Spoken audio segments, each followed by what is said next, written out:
Hello everyone. In this video, we'll take up the stem. For the first one, we'll take up the dicot stem. So dicot stem,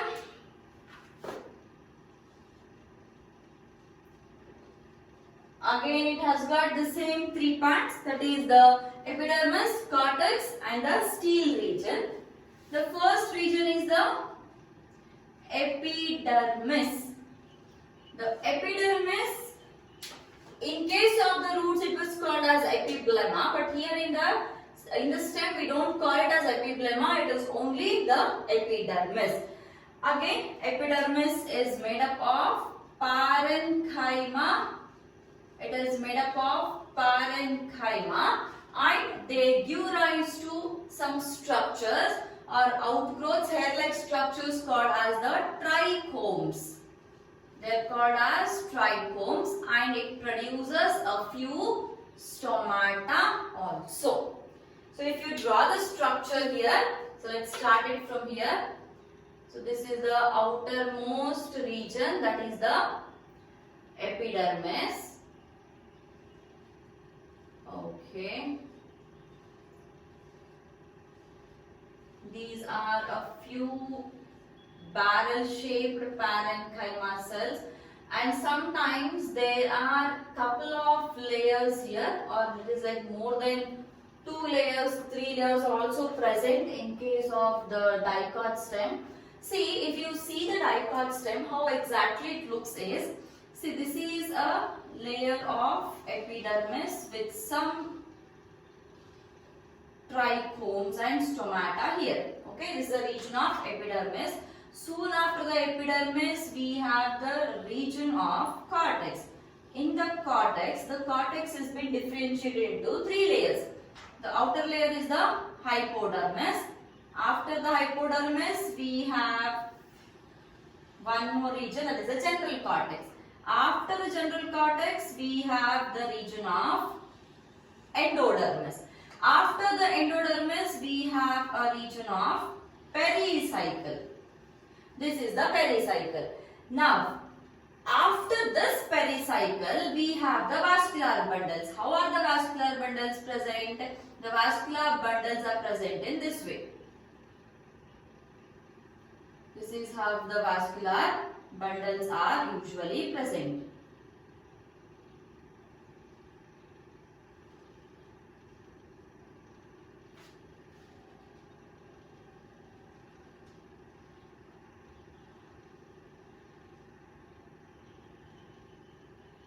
Okay. This is first vascular bundle, the second vascular bundle, third vascular bundle, fourth vascular bundle, fifth vascular bundle, sixth vascular bundle. So usually there are more vascular bundles in the stem, and here is the patch of the phloem. On the outer side we have the phloems and on the inner side we have these xylems. This is how the arrangement is present. Now the structure which we are drawing is a structure of only one vascular bundle. Okay, so this is the structure which we are drawing. Let me take it in some other color. Okay, so here is the structure which we are drawing now.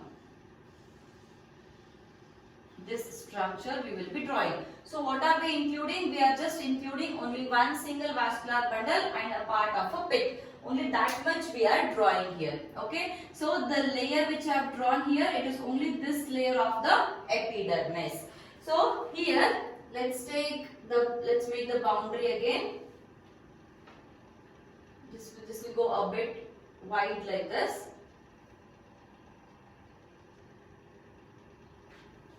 Okay.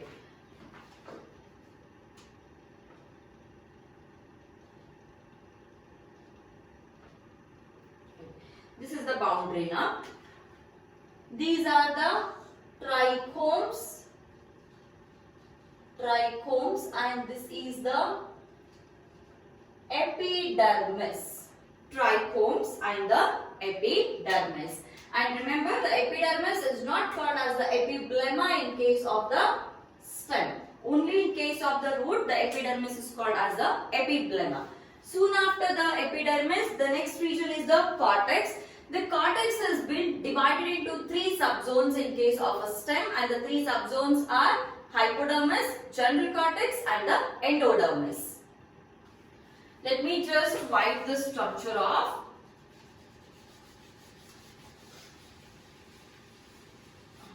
Okay.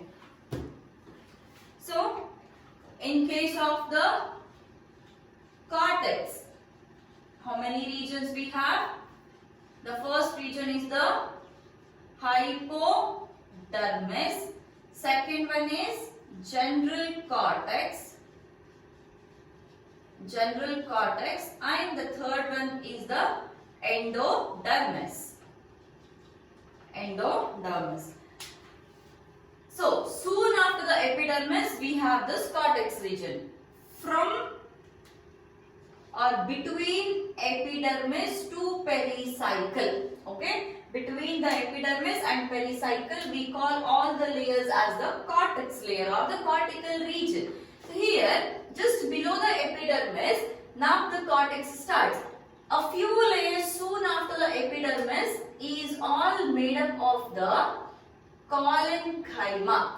And of course, you know, if the cells are collenchymatous, then they won't be having any intercellular spaces.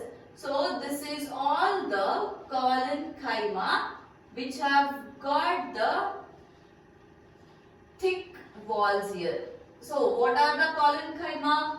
Walls made up of the cell wall of the collenchyma. It is made up of the pectin, isn't it? That is why they have a very thick layer without any intercellular spaces. So this is, I am just drawing 2 to 3 lines of the collenchyma. So while drawing in the exam also, if you get any spaces, okay. See, now I'll get a space here. See, this will make a space, a small intercellular space. In that case, you can just make a filling like this. But you should not leave any intercellular spaces while drawing the layers of collenchyma.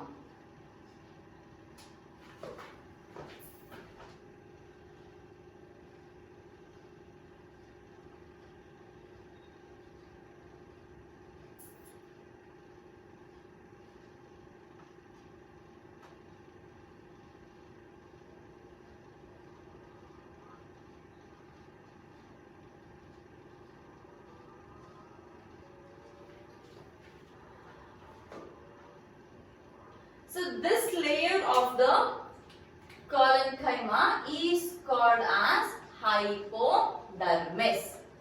It is called as hypodermis.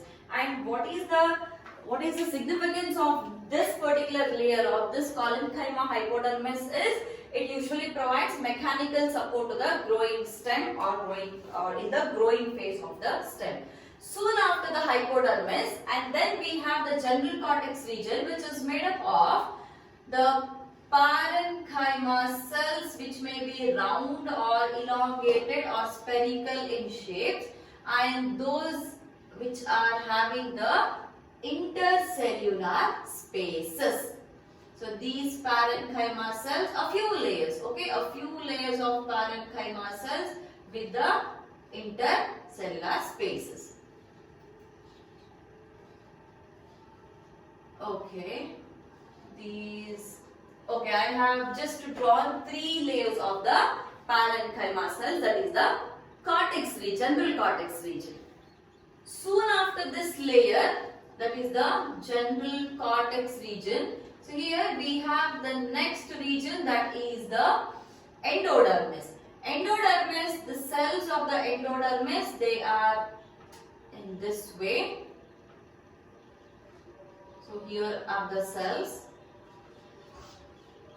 So these barrel shaped cells are the endodermis cells, and remember when you are drawing the structure of the dicot stem or the monocot stem, so you are supposed to draw it not in the form of a straight line or something like that. You will be having many vascular bundles placed, right? So you should just show some bulging here in case of the pericycle region. Okay, these are the pericycle cells.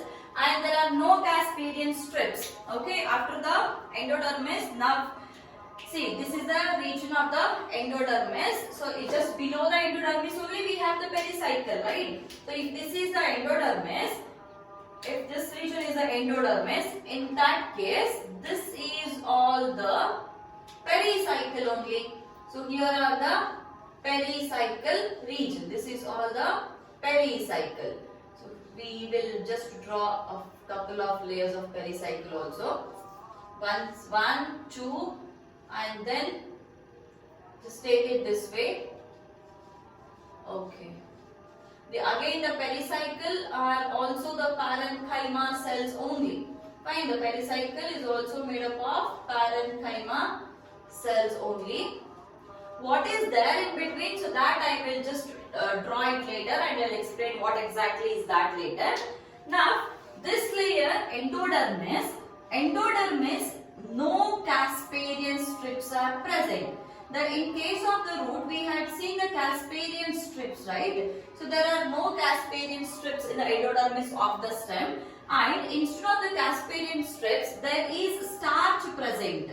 There are starch grains present, or there is a starch sheet present.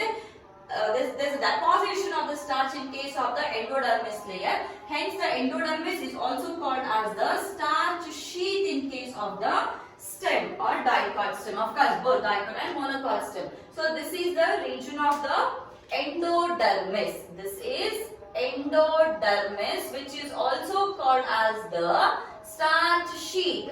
It is called as starch sheath. Now, soon after the endodermis, we have the pericycle. And pericycle, this is made up of parenchyma only. Remember, pericycle, a few layers of pericycle which are made up of parenchyma. Let me just name this first. Pericycle. Now, after the pericycle, we have the vascular region, xylem and phloem. So, first region epidermis, second region cortex, and third region is the stele region. In the stele, the first one is pericycle. The first one is the pericycle. Next to the region of the pericycle is the phloem. Okay. See, what happens here is the pericycle is usually present in the form of semilunar patches. It is present in the form of semilunar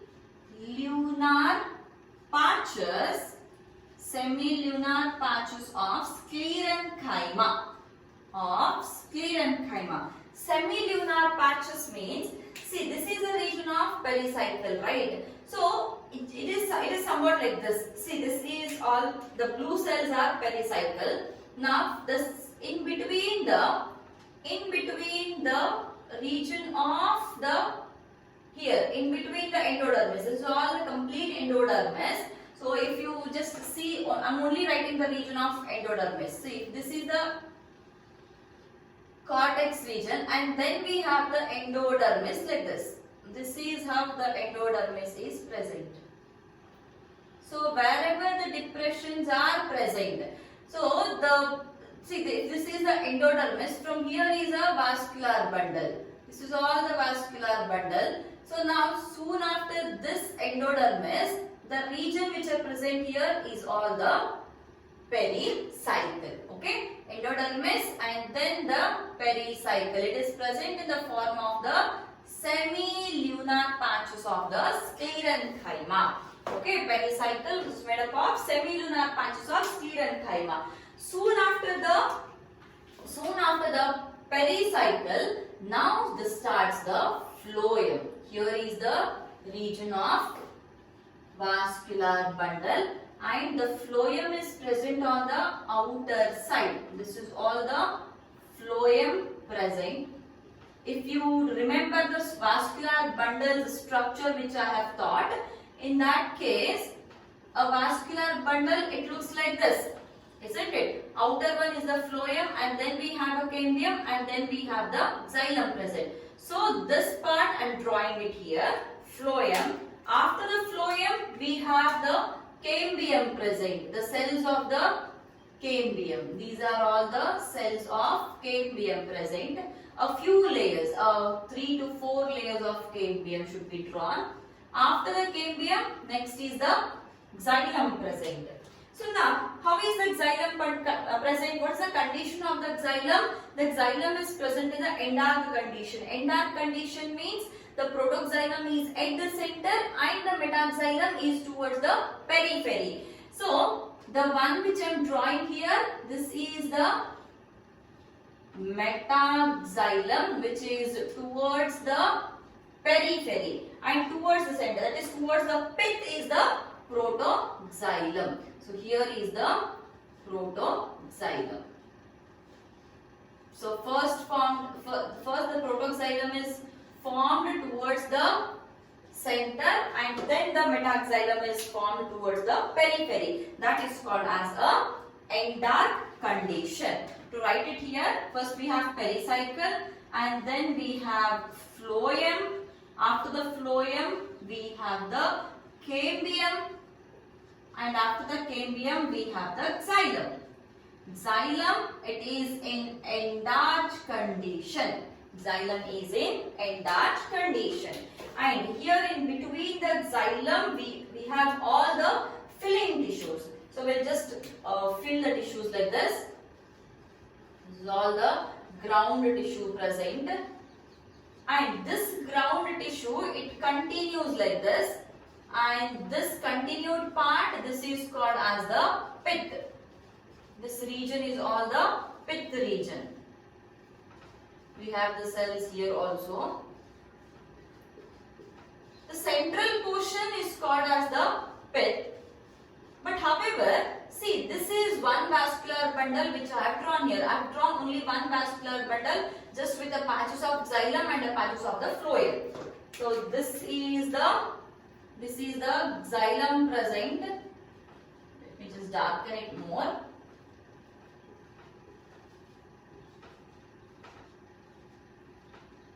Okay, this is the xylem. Let's label it first. Phloem. After the phloem, it is the cambium, and then we have the metaxylem, and then we have the protoxylem, and this is the pith. This is the pith. The structure which I have drawn here, this is just one vascular bundle. From here to here, it is just one vascular bundle. From the phloem to the xylem, or from the phloem to the xylem, it is just one vascular bundle like this. But if you see the structure, we have vascular bundles like this, isn't it? There are so many, 1, 2, 3, 4, 5, 6. So we have n number of vascular bundles, more than root. So, in case of the plant, if you see this structure continues like this, the structure will continue like this, and from here there is one more vascular bundle and one more vascular bundle. Again here one more vascular bundle is present. Here also you get to see one vascular bundle like this. So it goes in a orientation. It goes in a circular manner, right? In between one vascular bundle and another vascular bundle. Okay, in between one vascular bundle and another vascular bundle, there are some cells like this present. Few cells are present, and these cells are called as medullary rays. These are called as medullary rays. Again, parenchyma cells only. The cells are called as the medullary rays. Why they are called as the medullary rays? What is the function of the medullary rays? So they participate in the secondary growth. How they participate in the secondary growth? So that we will see while studying the secondary growth in the dicot stem. So this is about the anatomy of the dicot stem. In the next video, we will take up the secondary growth in the dicot stem as well as the structure of the monocot stem. Thank you.